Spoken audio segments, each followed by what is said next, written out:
Hello student, PKS physics classes में आपका स्वागत है। आज का जो टॉपिक है वो हाइजेनबर्ग अनसर्टेनिटी प्रिंसिपल है। What is the today topic? Heisenberg uncertainty principle. That means uncertainty, इसमें यानी क्या रहता है? अनसर्टेनिटी रहती है। तो यहाँ पे किसके लिए अनसर्टेनिटी की बात कर रहे हैं? फॉर मूविंग माइक्रोस्कोपिक पार्टिकल के लिए। तो आइए यहाँ पे बात करते हैं determination of position and momentum. Determination of position and momentum of a moving microscopic particle is impossible.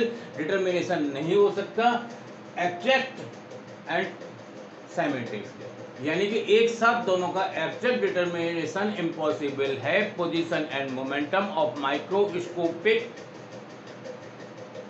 Moving particle का। मान लीजिए एक पार्टिकल का मास m है और उसका वेलोसिटी v है। अगर हमको m यानी नोड है 100% एग्जैक्ट मालूम है पूरे अच्छे तरीके से कि इसका मास कितना है, 1 ग्राम है या 1.2 ग्राम है, एग्जैक्ट पता है, और उसका वेलोसिटी भी अगर एग्जैक्ट 100% मालूम है तो p = mv। दैट मीन्स यानी मास और वेलोसिटी का प्रोडक्ट करने पे 100% उसका एग्जैक्ट डिटर्मिनेशन हो जाएगा किसका? मोमेंटम का। But can't determination exact position of particle. लेकिन इसका उसी समय पर अगर हम उस पार्टिकल की पोजीशन का पता करना चाहें तो that's very impossible, we can't consider it, we can't determination exact position of the particle. If position of the particle exact, then momentum is impossible determination, very impossible. Because why? Because simultaneously both are not possible. If you look here, delta x and delta p, that is equal to h upon 4 pi, that means h is the Planck constant. ये greater हो सकता है, equal हो सकता है, बात एक ही है। If delta p, that means what is delta? Delta is the difference, that means error in momentum, and delta x error in position. So look here, if delta x is equal to 0, that means यानी delta x कब 0 होगा? जब error 0 है। that means यानी कि error 0 है तो that means यानी कि delta x के 0 होने पर यानी position of the particle exact हमें पता है। जब एग्जैक्ट पता है तो डेल्टा p और डेल्टा x की जगह पर हमने 0 रखा तो डेट मीन 0 नीचे आ जाएगा। तो इस मतलब जब 0 को डिवाइड करेंगे तो डेल्टा p क्या हो जाएगा? इनफाइनाइट हो जाएगा।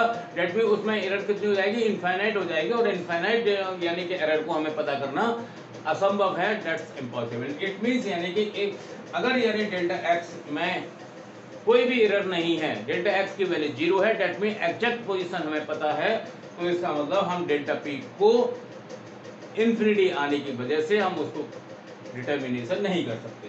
इफ डेल्टा p 0 यानी मोमेंटम में यानी एरर यानी मोमेंटम हमें एग्जैक्ट पता है, तो इसका मतलब डेल्टा x की वैल्यू इनफाइनाइट होगी, जो इसको हम डिटर्मिनेशन करना बहुत ही मुश्किल है। इस तरीके से हम कह सकते हैं कि दोनों को एक साथ एग्जैक्ट पता लगाना या डिटर्मिनेशन करना position of particle and momentum का वेरी इम्पोर्टेंट। आप एक को एग्जैक्ट पता कर सकते हैं तो दूसरे को नहीं कर पाएंगे। अगर आपने डेल्टा p एग्जैक्ट पता कर लिया तो डेल्टा x नहीं कर पाएंगे, डेल्टा x एग्जैक्ट पता कर लिया तो डेल्टा p नहीं कर पाएंगे। यही हाइजेनबर्ग का अनसर्टेनिटी प्रिंसिपल है। डेट मीन एक में सर्टेन रहता है तो दूसरे में अनसर्टेन रहता है।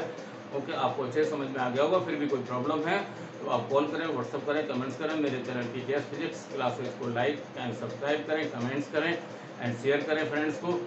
Thank you for today class.